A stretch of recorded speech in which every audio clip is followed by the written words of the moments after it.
그 월급에 잠이 와?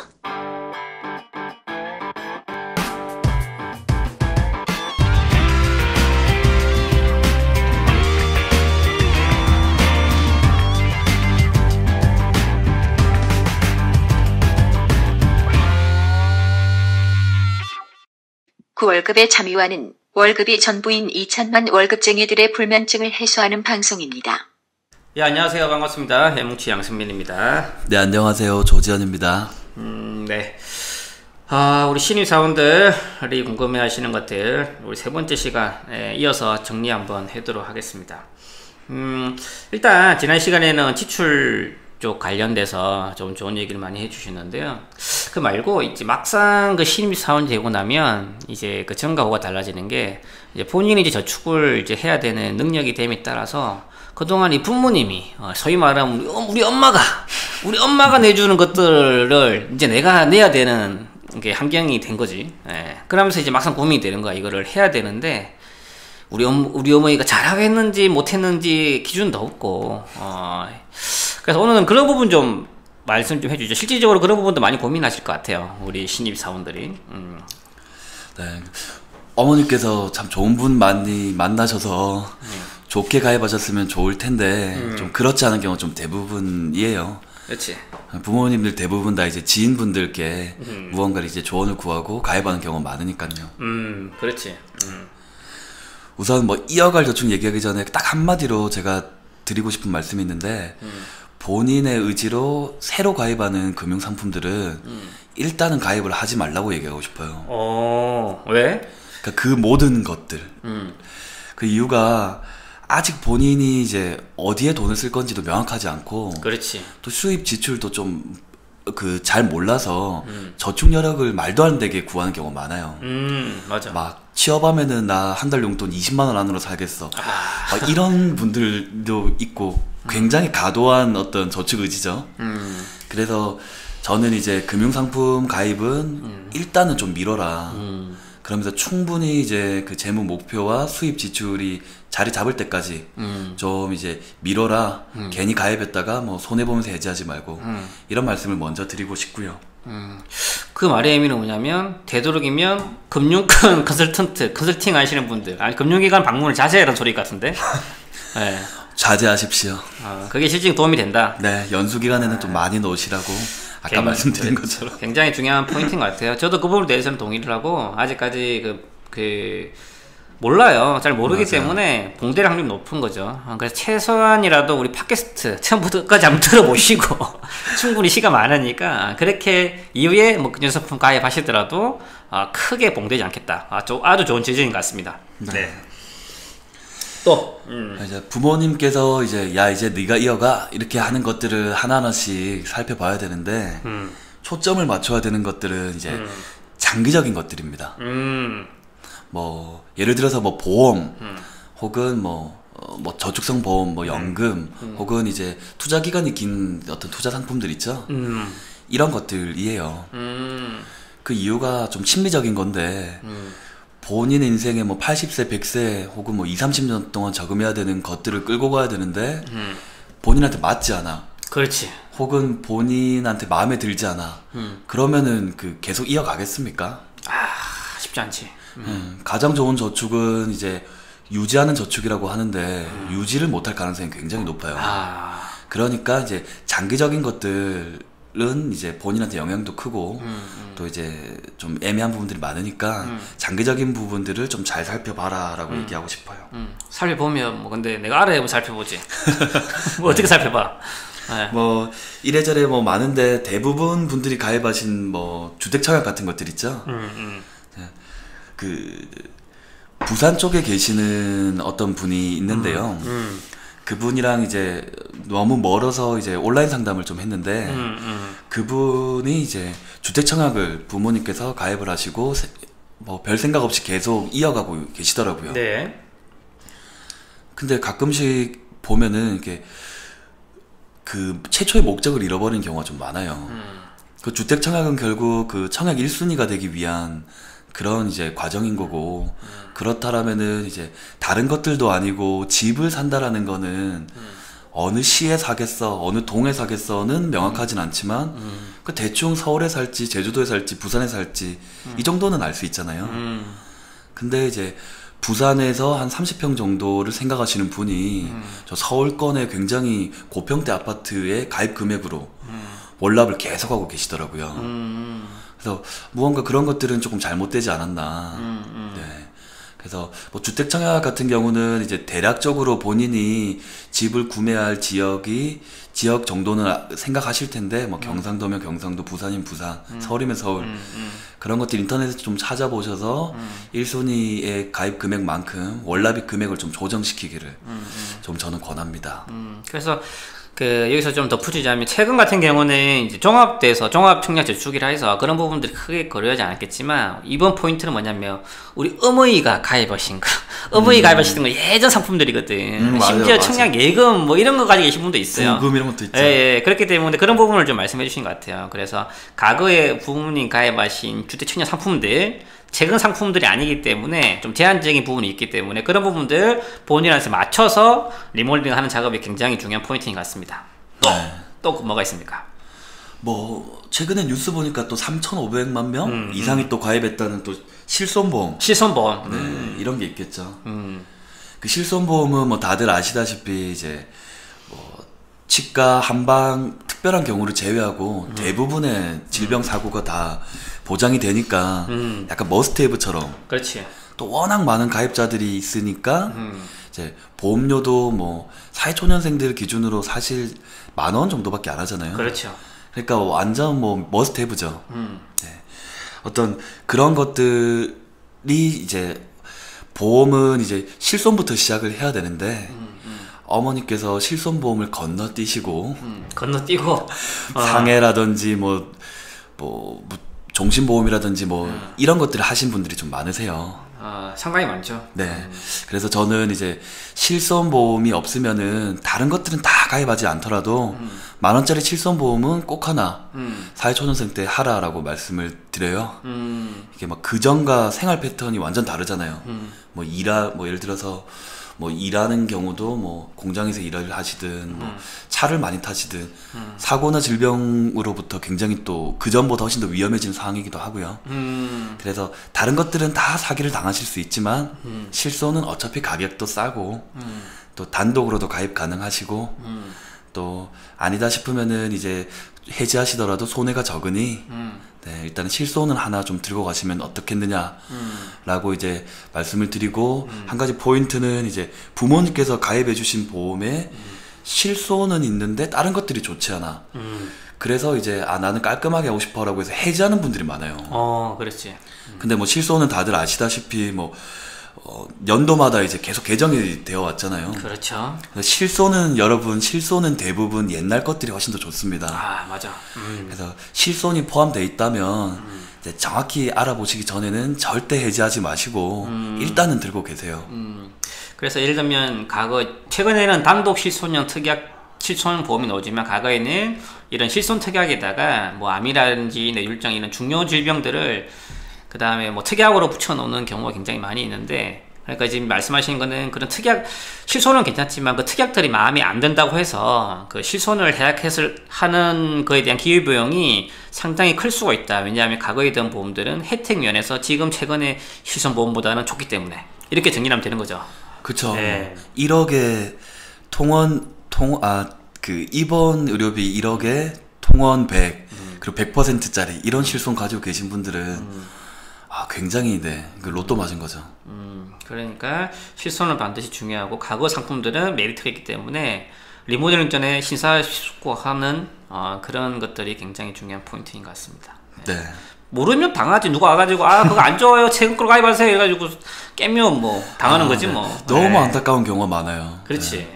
네. 제가 100%짜리 실손을 가지고 있어요. 지금 최근에는 90%. 그렇죠. 네. 최근은 뭐 90%, 80%도 이제 선택형인데 근데 저는 이제 100%짜리 또 한도가 또 1억이에요. 너무 막 든든한데 그 친한 친구가 그거를 깨려고 하더라고요. 제가 이 일을 하는지 모르고. 그래서 그러지 말자라고 얘기를 했어요. 왜 그러냐. 네. 친구끼리도 깨는 이런 엄청난. 네, 근데 본인도 사실 잘 모르기도 하더라고요. 그렇죠. 일을 한 지가 네. 얼마 안 돼서 그런지. 네. 그러니까 모르면 당할 확률이 굉장히 높습니다. 오늘 또 아주 굉장히 중요한 팁 하나 주셨네요. 뭐든지 세팅하는 것도 중요하지만 이어가는 것도 중요하거든요. 그래서 지금 시중에 나와 있는 것들이 보면은 뭐 처음에 사회초년생들 어떻게 해야 된다 이런 얘기가 나와 있지만 기존에 우리 부모님이 주신 상품들을 어떻게 활용하지 이런 거에 대해서는 없는 것 같아. 맞아요. 그런 부분들 좀 정리해 주셨는데 좀 추가적으로 우리 어머님들이 주신 것들 상품들 이어갈 거 또 다른 것들이 좀 있습니까? 뭐 다른 것들도 많은데 우선 또 보장성 보험에서 한마디 더 말씀드리면 네네. 과거에 그 CI 보험이 한참 유행했던 적이 있잖아요. CI 보험 예예. 네. 그 CI 보험의 그 C는 이제 크리티컬, 그러니까 뭔가 이렇게 중대한 어떤 그런 의미를 담고 있는데 이게 이제 단서가 한 개 더 달려 있다는 게 굉장히 좀 소비자 입장에서 안 좋은 거지 않습니까? 그렇죠. 안 그래도 보험이라는 것 자체가 불확실한 거에 대비하는 방어막이고 그래서 내 보험만큼은 확실해야 되는데 CI는 이제 여러 가지 단서가 있죠. 뭐 최근에 그 페이스북 같은 데서 게시물들 보니까는 뭐 한 남자가 병원에 갑니다. 가서 이제 암 진단을 받아요. 그리고 이제 의사가 이제 수술을 하자, 빨리 하자 이렇게 말씀을 하는데 그 남자가 6개월 있다가 오겠다. 6개월 있다가 수술을 하겠다. 죄송한데 초진 진료 좀 지워달라. 그 의사가 왜냐고 물어봅니다. 그 사람이 하는 말이 본인의 보험은 CI 보험이라서 뭐 암세포가 어떻게 돼야 되고 어디로 뭐 전이가 돼야 되고 이렇게 돼야만 보상이 나옵니다. 근데 아직은 너무 초기라서 보상이 안 나올 것 같아요. 키워서 올게요. 이런 또 재밌는 게시물이 있더라고요. 그렇네. 그래서 이 부분은 좀 많이 고민을 해야 돼요. 그 CI 보험은 워낙 과거에 이루어진 거기 때문에 지금 많이 납입을 해서 해지를 하면 좀 손해를 보는 금액이 커지겠죠. 그렇기 때문에 이제 무언가 좀 이렇게 리모델링하기 좀 힘든 부분인데 만약에 이제 본인이 다른 어떤 보험으로서 암 보장이 충분하고 CI 보험으로 조금 더 이제 높게 보장을 받는 형식으로 설계가 돼 있다면은 이제 좀 얘기가 달라질 수는 있지만 그게 아니라면은 좀 고민할 필요도 좀 있는 것 같습니다. 오케이 알겠습니다. 또 그 말고 또 뭐 그 부모님 주신 것들 중에서 뭐 좀 특이사항 같은 게 좀 있습니까? 신경 써야 될 거? 조금 슬픈 얘긴데 좀 아무래도 좀 학자금 대출. 학자금 대출. 네. 뭐가 슬퍼? 그 학자금 대출, 그러니까 학자금 대출을 포함한 대출들이죠. 네.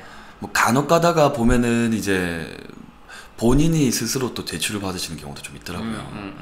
요새는 또 막 땡땡 머니 뭐 이런 것들이 많아서 그런지 네. 생각보다 대출이 또 많아요.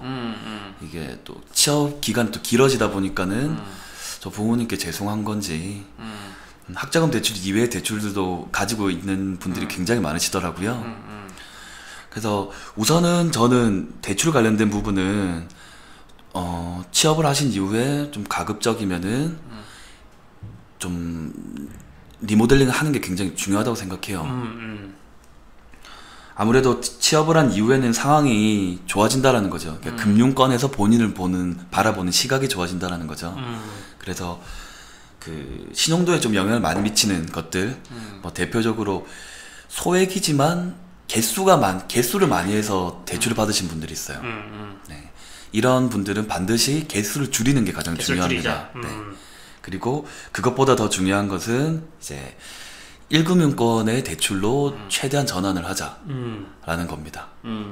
그래서 뭐 땡땡머니 혹은 뭐 카드, 뭐 현금 서비스, 뭐 혹은 저축은행 뭐 혹시나도 이런 대출들이 있으시면은 한 번에 그 1금융권으로 바로 딱 대환이 되면은 좋겠지만 그렇지 않더라도 일단은 개수부터 줄이고 또 하나하나씩 1금융권으로 대출을 전환시키는 작업을 하셔야 될 것 같고요. 요거는 이제 하루아침에 되는 게 아니라 좀 롱텀을 두고 하나하나씩 해야 되는 부분이라서 좀 계획을 잘 세우시고 하시는 게 좋습니다. 그리고 또 이런 분들 있잖아. 또 대출이 이제 있으신 분들은 또 돈을 버니까 야 빨리 갚아야지 해가지고 네. 엄청나게 또 저축 중요한 게 아니라 대출부터 갚아야 되겠다고 이제 목매이시는 분들이 좀 있어. 네. 그럴 때는 어떻게 해야 됩니까? 사실 또 이게 철저하게 이거는 본인 성향인데요. 왜냐면 이 부분이 저축 의지랑 연결되기 때문에요. 그래서 어떤 분들은 이제 대출이 있는 것 자체를 굉장히 싫어하고 혹은 갚아야 되는 마음의 빚처럼 빚이라고 생각하고 이걸 빨리 좀 털어버리고 싶어하는 분들이 있으세요. 그래서 뭐 그런 분들은 대출 상환을 최우선적으로 목적을 두고 상환을 하기도 합니다. 근데 이제 그렇게 되면은 장점은 이제 그거를 갚고 깔끔하게 시작을 새로 할 수 있다라는 장점이 있고 단점은 이제 그 기간 동안에 본인이 이제 잘 버틸 수 있을지 또 가장 중요한 것은 그렇게 돈 모으는 게 고착화가 될 수 있어요. 예를 들어서 뭐 무언가 할부라든지 혹은 대출을 받아서 무언가를 하고 그거를 갚으면서 돈을 모으시는 분들 있잖아요. 그런 분들 있지. 전세 보증금, 전세 대출 받고 그 전세 자금 대출을 원금까지 갚으면서 다 갚으면 이건 내 돈이야. 근데 뭐 사실상 이거는 금융권의 이자를 내가 주면서 저금하는 방법이나 마찬가지죠. 그렇지. 네. 그래서 그런 어떤 단점은 좀 있어요. 이건 조금 여담이긴 한데 제가 상담을 했던 분들 중에 어떤 장군님이 계세요. 근데 그 장군님이 약간 말도 안 되는 이런 식으로 저금을 하시는 거예요. 항상 이제 대출을 갚으시고 그거를 군인 장군 말씀하시는 거죠? 네, 맞아요. 그 대출을 갚으시면은 더 큰 평형대로 집을 옮기면서 추가로 대출을 받아서 또 그걸 갚으시면서 또 돈을 모으시더라고요. 근데 심지어는 지금 사모님이랑 이제 두 분이서 다들 결혼하시고 자녀들은 두 분이서 사시는데 막 평수를 막 50평, 60평으로 계속 늘려요. 그래서 도대체 왜 그러나 이게 뭔가 큰 집과 관련된 무언가가 있으신가 이렇게 물어봤더니 그런 게 아니라 이제 그 시대에 그 육군사관학교를 들어갔으면은 또 그분이 또 지방 출신이라서 완전 그 동네에서 영웅이었겠죠. 그러다 보니까 그 친척분들이 하나하나씩 돈을 좀 조금씩 돈을 빌리셨나 봐요. 막 초임 장교 시절에. 근데 그 돈을 갚았을까요? 못 갚았을까요? 형님. 사촌분들이 그 장군님께 돈을 빌려가서 안 갚았겠는데. 안 갚으셨더라고 하더라고요. 그러다 보니까 본인 또 약간 프라이드도 좀 있고 되게 잘 돼서 좀 이랬는데 나중에는 그냥 거짓말하긴 싫고 나도 빚이 있어도 좀 갚고 있어 이렇게 그냥 얘기해버리고 돈을 안 빌려주는 게 마음 편하더라는 거죠. 근데 지금은 상황이 전혀 바뀌어서 그런 주위 분들이 없어요. 근데 그때 그 습관이 며칠 년째 계속 이어오고 있더라고요. 그래서 대출을 바로 갚는 것도 좋은데 요런 좀 부재금도 한번 생각해 보시고요. 네.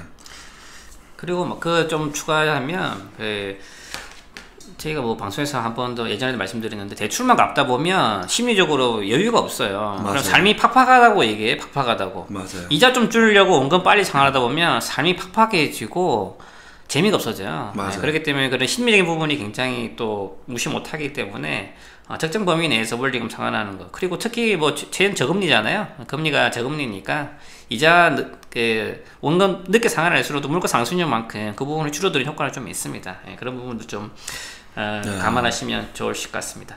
오늘 이제 저희 세 번째 시간 동안 우리 또 조재현 우리 컨설턴트님 모시고 우리 신입 사원들이 궁금하시는 부분들을 아주 실전에서 현장감 있는 부분들 많이 집어주셨는데요. 마지막으로 우리 신입 사원들, 우리 사회초년생들에게 좀 당부의 말씀, 이런 부분들 조심하자. 그런 것들이 있으면 한번 좀 정리해 주시죠. 우선은 무언가 단체로 세미나를 하고 상품 가입을 유도하는 어떤 그런 거는 이제 교육의 목적상 좋다라고 생각하시고 근데 다 가입은 절대 하지 말라는 네, 그런 말씀을 좀 드리고 싶고요. 저는 이것보다 이제 좀 드리고 싶은 말씀은 사실 힘들게 취업을 했는데 본인이 원하는 곳이 아닌 혹은 좀 생각보다 조금 못했다고 생각하는 어떤 그런 분들이 좀 대부분인 것 같아요. 네. 그래서 예전처럼 막 무언가 이제 이 회사에서 막 그렇게 생각하시는 분들보다는 취업하고 난 이후에 오히려 좌절하신 분들이 좀 많은 것 같아요. 재취업이나 이직 많이 생각하시고. 그렇죠. 네. 하지만은 그래도 이렇게 취업난을 뚫고 성공했다는 그 취업에 성공했다는 것만으로도 충분히 좀 박수를 좀 자기 자신한테 좀 쳐주면 좋지 않겠나 이런 생각이 좀 들고요. 어차피 이직하시더라도 경력이 한 2년 정도는 쌓아야 되니까 이왕 들어온 회사 그냥 2년 정도는 경력 쌓는다고 생각하시고 네, 그냥 일이라 생각하시고 네, 열심히 네, 하십시오. 자, 우리 신입 사원들 우리 응원하는 의미에서 크게 한번 박수 치면서 한번 파이팅 하고 마무리 짓도록 하겠습니다. 파이팅! 파이팅!